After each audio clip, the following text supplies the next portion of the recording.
Welcome प्यारे बच्चों। चलिए स्टार्ट करते हैं आज की वर्कशीट। वर्कशीट नंबर 61 है science class 9 English medium. Structure of atom बारे में हम बात कर रहे हैं। आज हम तीसरे मॉडल बोर्स मॉडल के बारे में बात करेंगे। Bohr's model of atom. ठीक है, according to Rutherford model of an atom, atom should be highly unstable, है ना। यही था ना, रदरफोर्ड के मॉडल में हमने पढ़ा था कि एटम जो है हाईली अनस्टेबल है। तो how the stable existence of an atom is possible. तो भाई आखिर एटम की स्टेबिलिटी कैसे पॉसिबल है, आज ये एक्सप्लेन करेंगे हम लोग। हमने रदर्स मॉडल में पढ़ा था, रदरफोर्ड मॉडल में of atom have shown drawbacks, उसमें कुछ कमियां पड़ी थी हमने, याद है आपको। पिछली वर्कशीट्स की वीडियो जरूर देखिएगा। उसमें रदरफोर्ड के मॉडल की कुछ कमियां थी। एक कमी तो यही थी कि अनस्टेबल बता दिया गया एटम को। तो उस कमी को किसने दूर किया और किस तरह से दूर किया गया, तो ये देखते हैं। लाइक रेवोल्यूशन ऑफ इलेक्ट्रॉन, उसमें एक कमी ये भी थी कि जो इलेक्ट्रॉन है सर्कुलर ऑर्बिट में जो घूमते हैं is not expected to be stable. मतलब वो जो इलेक्ट्रॉन है ना, जो सर्कल में घूम रहे हैं चारों तरफ बाहर, वो इलेक्ट्रॉन जो है स्टेबल नहीं है।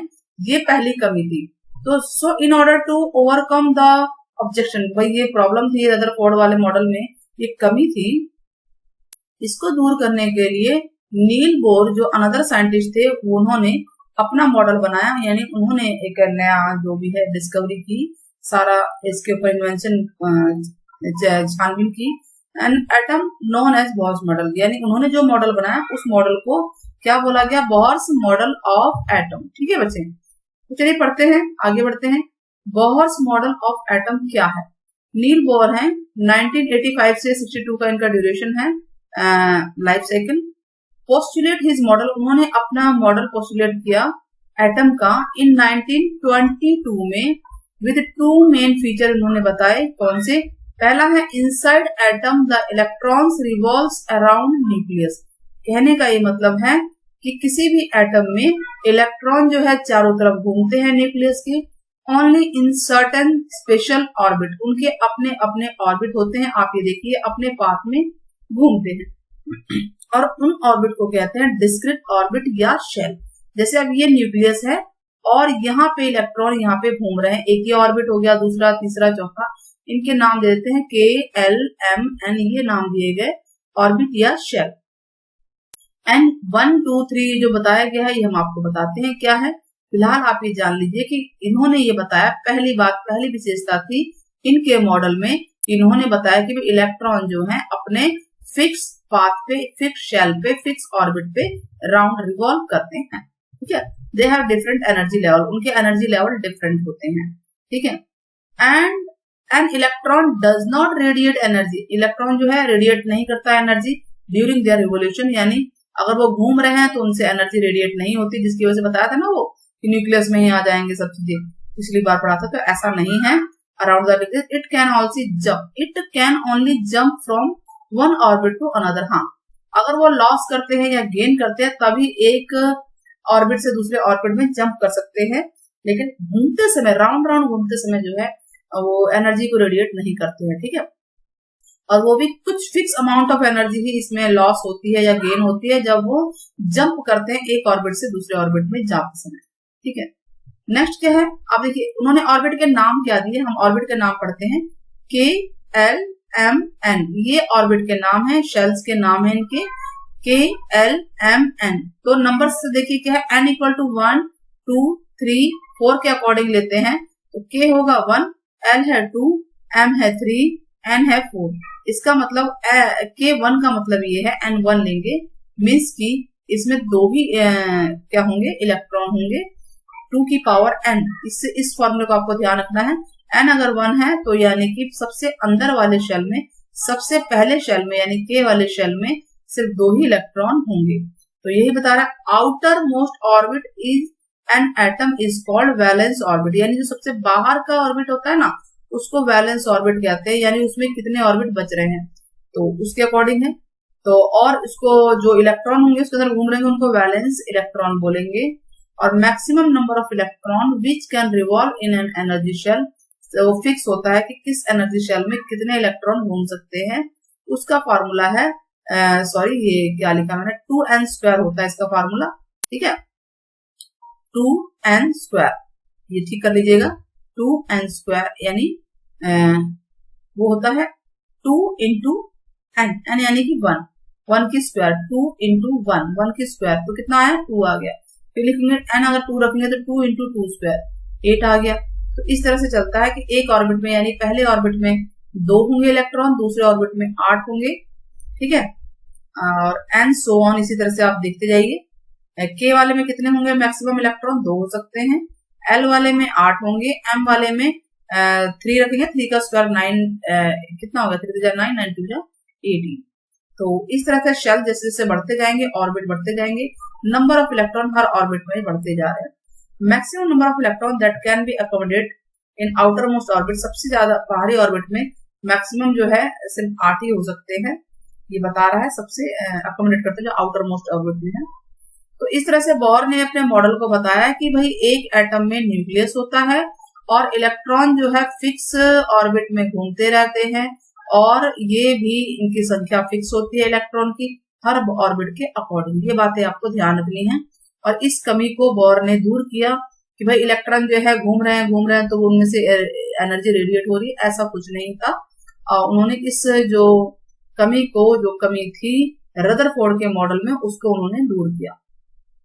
अच्छा, अनदर सब एटॉमिक पार्टिकल न्यूट्रॉन की डिस्कवरी की गई थी, चैडविक ने की थी।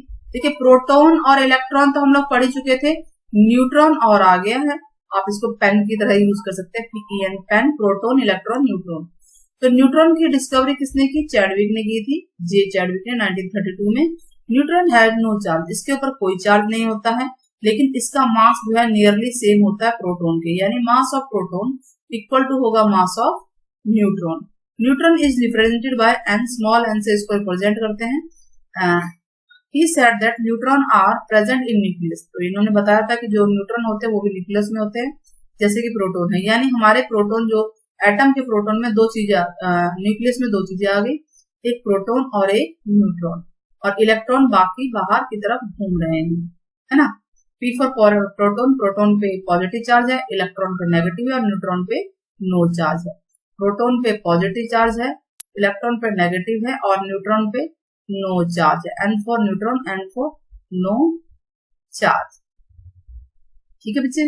तो thus most of the mass of an atom is concentrated inside the nucleus because electron mass is negligible होता है, इलेक्ट्रॉन का मास जो है नेग्लिजिबल ना के बराबर होता है, तो सारातर मास जो है न्यूक्लियस में होता है। इस तरह से देखिए स्ट्रक्चर दिखाया गया है, सोडियम का और हाइड्रोजन का किस तरह से दिखाया गया है ना।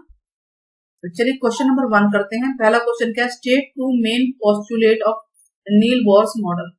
जो नील बोर्स मॉडल थे उनके 2 पोस्टुलेट बताने हैं आपको, तो उसमें 2 फीचर ये आए थे, है ना, ये वाले 2 पोस्टुलेट आप लोग बताएंगे। क्वेश्चन नंबर 1 में आप ये 2 क्वेश्चन नंबर 1 में ये 2 पोस्टुलेट है, आप लोग इसको बताएंगे। Now question number 2, how did bourse model of an atom overcome the drawback of Rutherford's model. जो रदरफोर्ड का मॉडल था ना, उसकी कमी को कैसे इन्होंने दूर किया था, तो हम बताएंगे to remedy the stability problem. Stability problem थी ना इलेक्ट्रॉन की, तो बोर्स ने मॉडिफाई किया था रदरफोर्ड के मॉडल को। उन्होंने कहा था कि electron move in orbit of fix size होता है, फिक्स साइज के ऑर्बिट में और फिक्स एनर्जी के हाथ, और फिक्स ही होते हैं इलेक्ट्रॉन, किसने एक ऑर्बिट में कितने इलेक्ट्रॉन होंगे, और वो रिवॉल्व करते हैं, घूमते रहते हैं। और एनर्जी जो है इलेक्ट्रॉन के डिपेंड करती है उसके साइज पे, ऑर्बिट के साइज पे, और n is lower for smaller and orbit के लिए, और radiation can occur only when the electron jumps. Radiation जब भी होता है जब इलेक्ट्रॉन एक ऑर्बिट से दूसरे ऑर्बिट में जंप करते हैं। तो क्वेश्चन नंबर 2 का आंसर है, और क्वेश्चन नंबर 2 का आंसर आप लोग यहां से भी लिख सकते हो, ठीक है। ये जो पॉइंट नंबर 2 है ना, पॉइंट नंबर दो भी क्वेश्चन नंबर 2 का आंसर हो सकता है। तो आप अगर वो नीचे लिखना चाहें तो ये लिखना चाहें तो या ये लिख लीजिए, या पॉइंट नंबर 2 का आंसर आप लिख सकते हैं। क्लियर हो गया। Question number 3, draw a diagram Bohr's model. Bohr's के मॉडल का जो है डायग्राम बनाना है, शोइंग 4 एनर्जी सेल। तो आपके सामने डायग्राम है, ये वाला डायग्राम आप लोग बना लीजिएगा। तो क्वेश्चन नंबर 3 का आंसर है ये एनर्जी सेल सारे बनाना है, तो ये वाला डायग्राम आपको बनाना है क्वेश्चन नंबर 3। क्लियर है। चलिए, now what are neutrons and where are they located. Neutrons क्या होते हैं और वे कहाँ होते हैं। तो हमने पढ़ा था कि न्यूट्रॉन के कोई भी चार्ज नहीं होते हैं, ठीक है। न्यूट्रॉन जो है कहाँ होते हैं बताइए, कहाँ होते हैं, इसको n से प्रेजेंट करते हैं, और न्यूट्रॉन जो है प्रेजेंट होते हैं न्यूक्लियस में। तो ये आप बताएंगे neutron has no charge and इसको n से डिनोट करते हैं, और ये न्यूक्लियस में प्रोटॉन के साथ होते हैं। क्वेश्चन नंबर 4 का आंसर है आपका ये वाला पोर्शन पूरा, ठीक है। चलिए क्वेश्चन नंबर 4 हो गया। क्वेश्चन नंबर 5 देखते हैं। What is a valence orbit. Valence orbit क्या होता है और वैलेंस इलेक्ट्रॉन क्या होते हैं, तो ये भी डेफिनेशन हमारे सामने है। जो आउटर मोस्ट ऑर्बिट होता है किसी भी एटम में उसको वैलेंस ऑर्बिट बोलते हैं या वैलेंस शेल बोलते हैं, सबसे बाहर का ऑर्बिट, ठीक है। और उसमें जितने भी इलेक्ट्रॉन होते हैं उनको वैलेंस इलेक्ट्रॉन बोलते हैं। तो ये हो गया क्वेश्चन नंबर 5 का आंसर। तो सिंपल सिंपल है लाइनें, तो आपको समझ में आ गया होगा। तो आपको वीडियो पसंद आई होगी, समझ में आई होगी। अब तक हमने 3 मॉडल किए हैं, तीनों के नाम जो है उनमें से आप जो पहले 2 नाम थे उनमें से कोई भी एक का नाम बताइएगा, किसके मॉडल हमने पढ़े थे पिछली वीडियोस में। तो ये उम्मीद करते हैं कि आप लोग कमेंट बॉक्स में जरूर बताएंगे। Take care, bye bye.